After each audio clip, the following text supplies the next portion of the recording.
Hello students. आज का हमारा topic death of A partner है। और जब पार्टनरशिप फर्म में सपोज करें ए बी सी पार्टनर्स हैं, ए बी और सी पार्टनर्स हैं, और ये किसी भी रेशो में सपोज 3:1 में अपना प्रॉफिट शेयर करते हैं, और किसी पार्टनर सी की डेथ हो जाए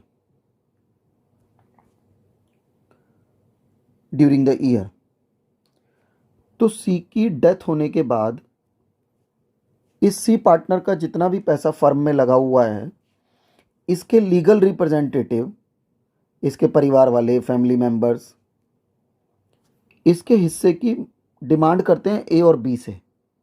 और ए और बी की भी ड्यूटी बनती है, रिमेनिंग पार्टनर्स की भी ड्यूटी बनती है कि इसका जितना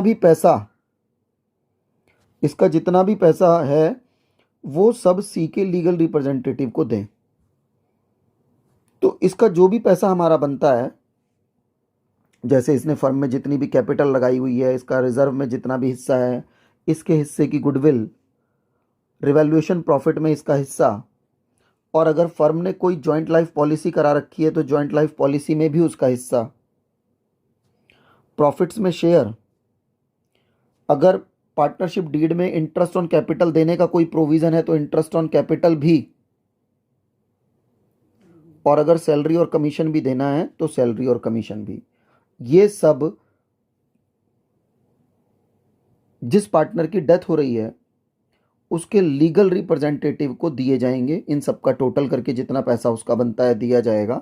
और अगर उस पार्टनर ने अपने लाइफ टाइम में ड्यूरिंग द ईयर कोई बिजनेस से ड्राइंग्स की हैं, इंटरेस्ट ऑन ड्राइंग अगर कोई प्रोविज़न है, डेफर्ड रिवेन्यू एक्सपेंडिचर में उसका share, revaluation loss, goodwill already appear, या उस ड्यूरिंग द ईयर का लॉस, ये सारी चीज़ें हम लेस कर देंगे। मैंने लिखा हुआ है ऊपर, देखो ये सारी आइटम्स ऐड करने की हैं ऊपर वाली, और ये जो नीचे वाली आइटम्स हैं सारी लेस करने की हैं।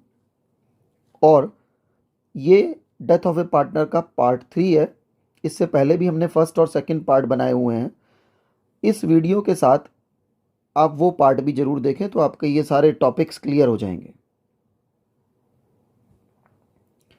आगे देखें, गुडविल, जब किसी पार्टनर की डेथ होती है तो गुडविल के लिए जो हमारी एडजस्टमेंट एंट्री बनती है, remaining partners capital account debit, remaining A B C में सपोज सी की डेथ हुई है तो ए और बी रिमेनिंग पार्टनर्स हैं।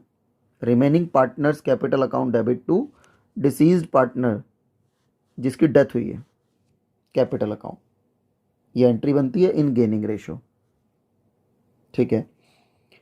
और जितनी भी आइटम्स हमने ऐड की हैं, जब इस पार्टनर का कैपिटल अकाउंट बनाएंगे, डिसीज पार्टनर कैपिटल अकाउंट बनाएंगे, तो जितनी भी आइटम्स हमने ऐड की हैं वो सब क्रेडिट साइड में जाएंगी, और जो भी आइटम्स हमने लेस की हैं वो सब डेबिट साइड में जाएंगी। और यहाँ से जो बैलेंस निकलेगा, यहाँ से जो बैलेंस निकलेगा इस अकाउंट को बना करके, वो जिस पार्टनर की डेथ हो रही है उसके एग्जीक्यूटर अकाउंट में ट्रांसफ़र किया जाएगा। क्योंकि यहाँ से तो पेमेंट हम कर नहीं सकते। सपोज सी की डेथ हुई है तो सी को पेमेंट यहाँ से तो कर नहीं सकते, सी की तो डेथ हो चुकी है। अब यहाँ से सारा बैलेंस ट्रांसफ़र करते हैं उसके एग्जीक्यूटर अकाउंट में, इधर आ जाएगा। मैं एरो भी लगा दूँ, ये वाला अमाउंट यहाँ शिफ्ट हो जाएगा।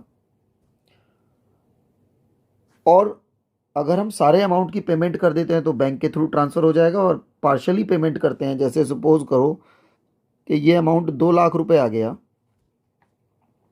अगर हम पूरे 2 लाख की पेमेंट कर दें तो बैंक अकाउंट में आ जाएगा। और सपोज हमारे पास अभी 50,000 है, बैलेंस अभी हम बाद में देंगे, तो 1,50,000 एग्जीक्यूटर्स लोन अकाउंट में ट्रांसफ़र हो जाएगा। 50,000 की हमने आज ही पेमेंट कर दी, और रिमेनिंग जो बैलेंस रह गया 1,50,000 वो एग्जीक्यूटर के लोन अकाउंट में ट्रांसफ़र कर देंगे। अब देखें ज़रा, ये पार्ट जो हमने बनाया है, जिस टॉपिक को समझाने के लिए बनाया गया है, उससे रिलेटेड एक एग्जांपल लिया है हमने। एक्स वाई जेड पार्टनर्स हैं, 2:1 के रेशियो में प्रॉफिट शेयर करते हैं, और वाई की डेथ होती है ड्यूरिंग द ईयर 24 जून 2021 को 24 जून 2021 को वाई की डेथ हो गई। Calculate his share of profits on the basis of sales. इसका जो प्रॉफिट का शेयर निकालना है, share of profit on the basis of sale, sale के बेस पे निकालना है। ड्यूरिंग द ईयर 2020 एंड 21 जो लास्ट ईयर गया है, 15 लाख की सेल पर जो प्रॉफिट हुआ है वो 3 लाख रुपए का हुआ है, दिया हुआ है। Sale during the year 2021 15 lakh and profit earn during the year 3 lakh. और करंट ईयर में जब वाई की डेथ हुई फ्रॉम 1 अप्रैल टू 24 जून, जो सेल है वो 2 लाख रुपए की है। तो सेल के अकॉर्डिंग है ना, हमें वाई का प्रॉफिट शेयर निकालना है। तो अब देखें जरा कैसे करें। अगर हम यूनिटरी मेथड लगाएं तो 15 लाख की सेल रुपीज 15 लाख की सेल पे जो प्रॉफिट हो रहा है,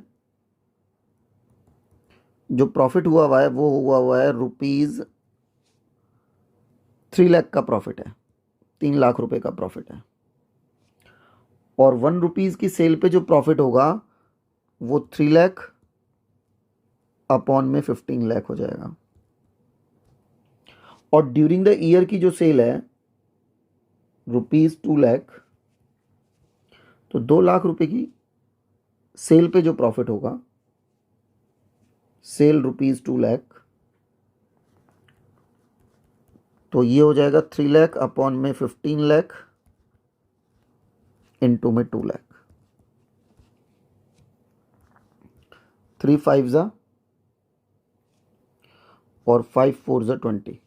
तो जो प्रॉफिट होगा वो 40,000 होगा, 40,000 का प्रॉफिट होगा अप टू 24 जून। तो ये जो 40,000 का प्रॉफिट है इसमें X plus Y plus Z तीनों का शेयर होगा, X plus Y plus Z तीनों का शेयर होगा इसमें, है ना,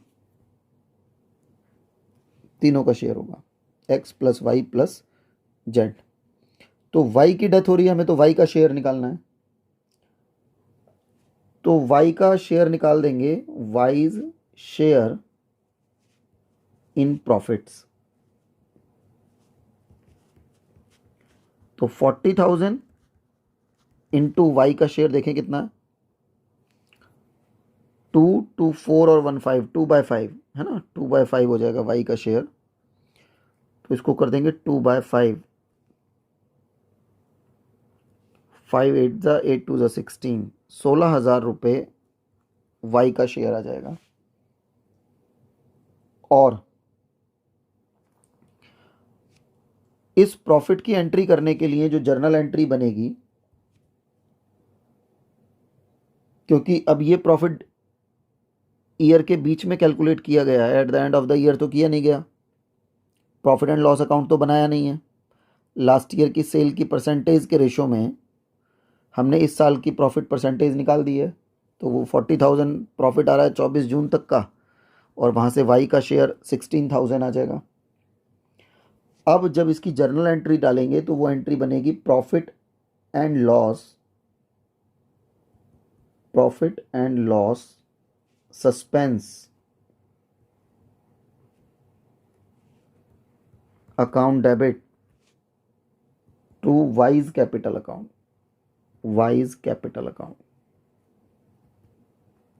capital account 16,000।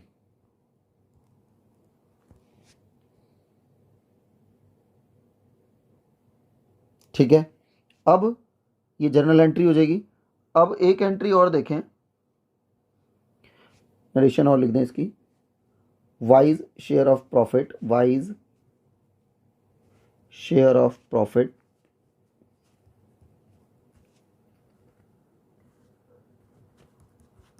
Till the date of death,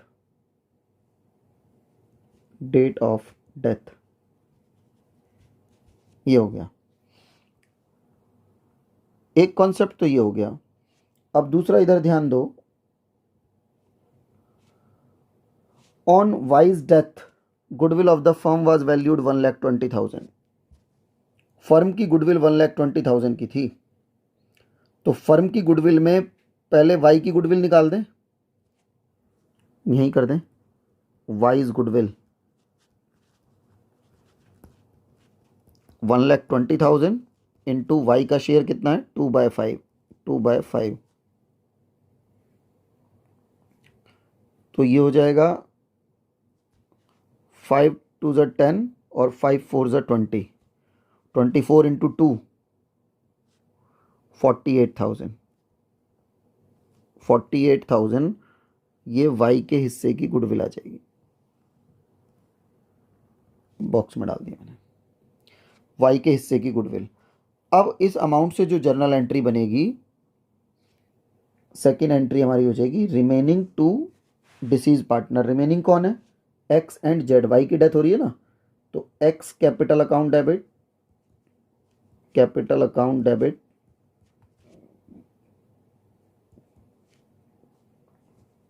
Jades capital account debit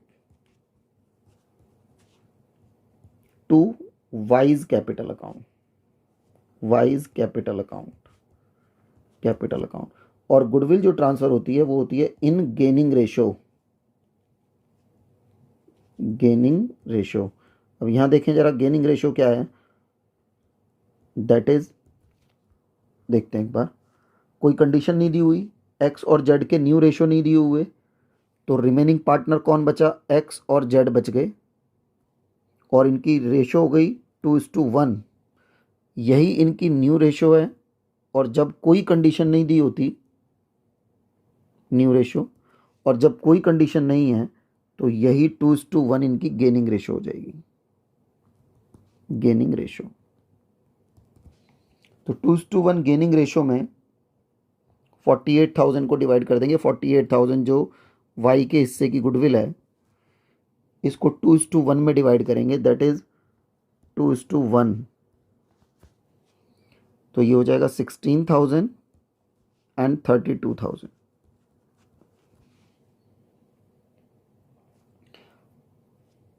इस एग्जाम्पल में जो टॉपिक हम आपको समझाना चाहते हैं वो प्रॉफिट का हिस्सा लास्ट ईयर की सेल और लास्ट ईयर के प्रॉफिट के रेशो में निकाला गया है।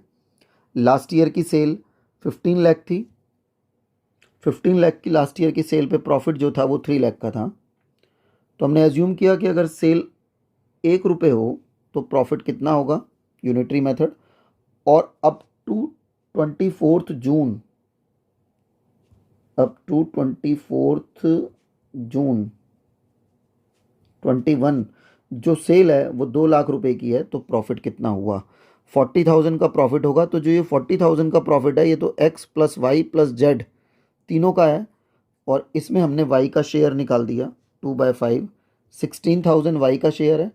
वाई के शेयर की जो जर्नल एंट्री बनेगी, profit and loss suspense account debit to wise capital account, ये वाली एंट्री तो प्रॉफिट के लिए हुई है, और गुडविल के लिए remaining partners capital account debit to deceased partner capital account. आपको ये लेक्चर समझ आया तो इस वीडियो को लाइक करना, चैनल को सब्सक्राइब करके बेल आइकन जरूर प्रेस करना। इन लेक्चर्स को अपने फ्रेंड्स के साथ भी शेयर करो और कमेंट सेक्शन में अपने व्यूज़ जरूर देना। Thank you, have a nice day.